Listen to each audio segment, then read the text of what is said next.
Welcome to today's explainer. Look, if you've recently glanced down at the shower drain or your pillowcase and felt that horrible sudden drop in your stomach at the sight of extra hair, I want you to just take a deep breath right now.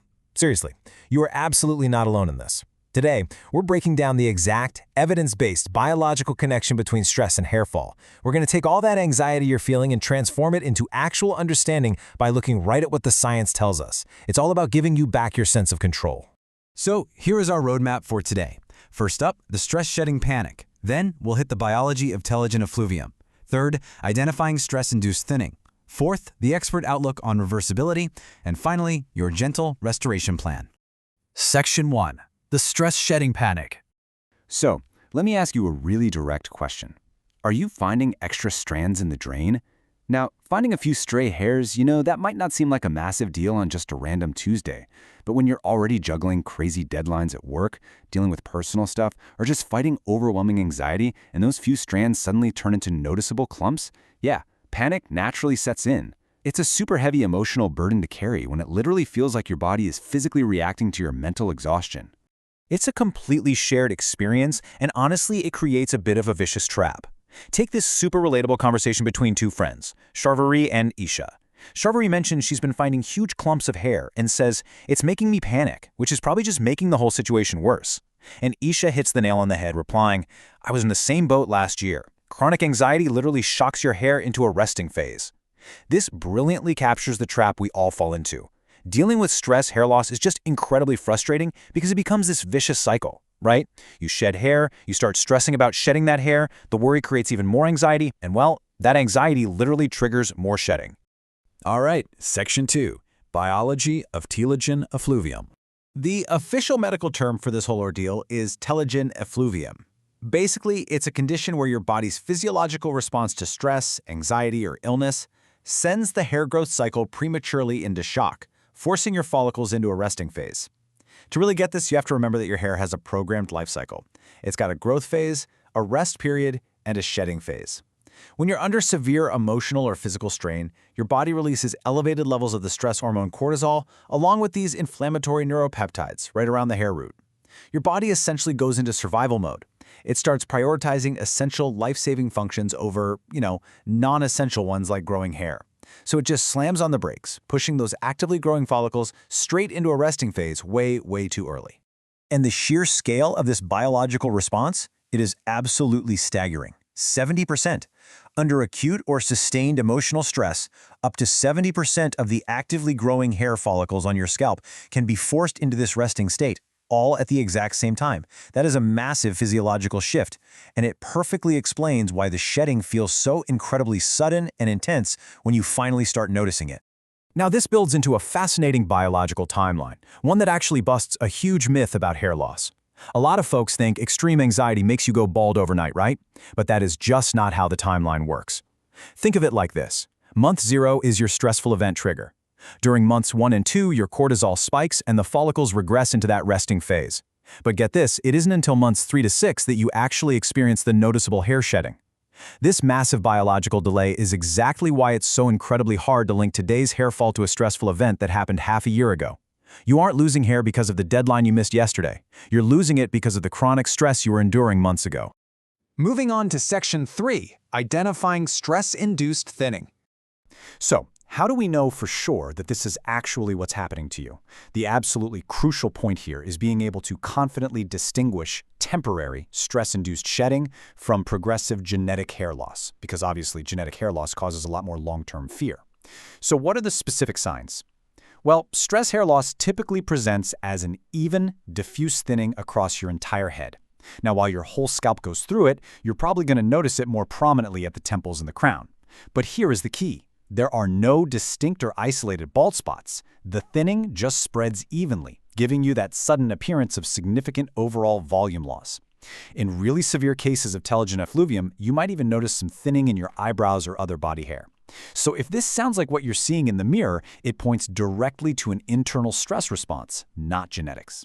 Section 4. Expert outlook on reversibility. I want to share this really powerful insight from dermatologist Dr. Dhanraj. He explains exactly what happens after that 70% of hair gets pushed into resting. He says, about 2 to 4 months later, These hairs begin to shed simultaneously.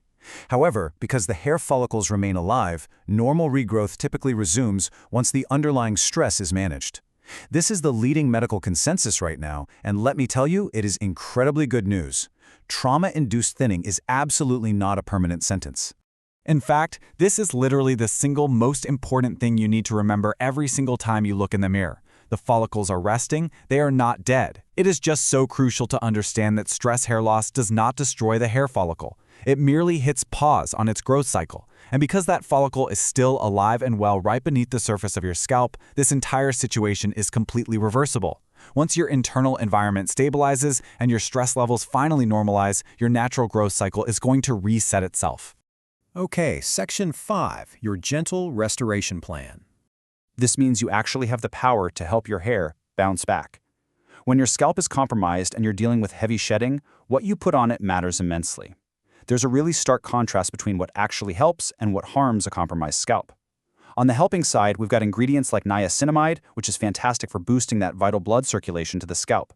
Peptides are great because they help thicken the appearance of the hair shaft. Aloe vera and glycerin give you deep hydration without clogging up your pores. And botanical oils, like rosemary and castor oil, naturally stimulate the roots and provide some intense nourishment. But on the flip side, you want to avoid these next ones at all costs.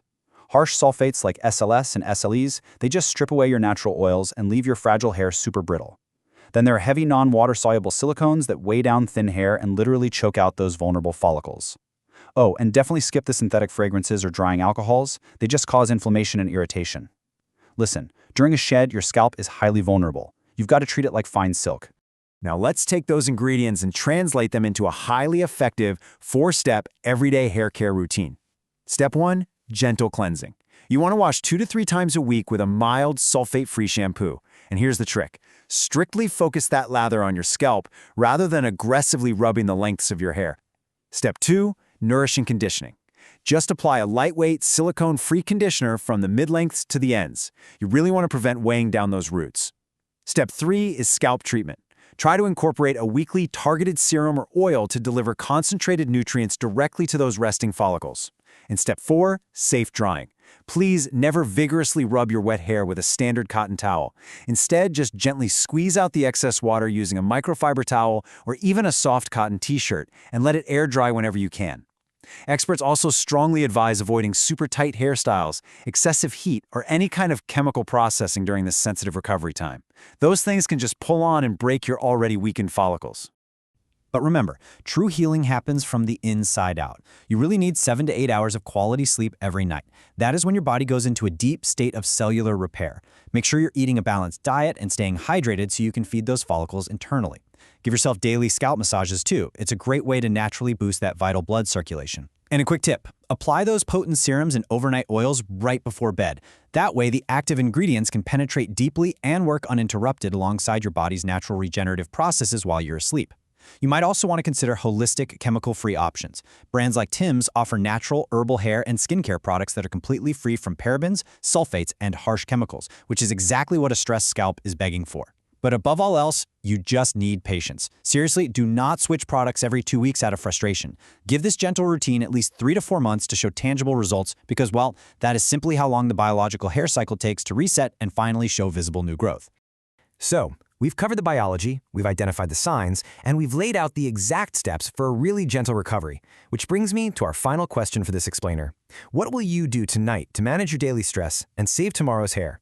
The intersection of mental well-being and physical health is incredibly complex, but finding extra strands in your brush, that's a very clear biological signal that your body is practically begging for a break. Healthy, voluminous hair is entirely achievable for sure, but it starts with you giving yourself some grace and actually addressing the root cause. So take a deep breath, refine your self-care practices, and start your gentle journey toward recovery tonight.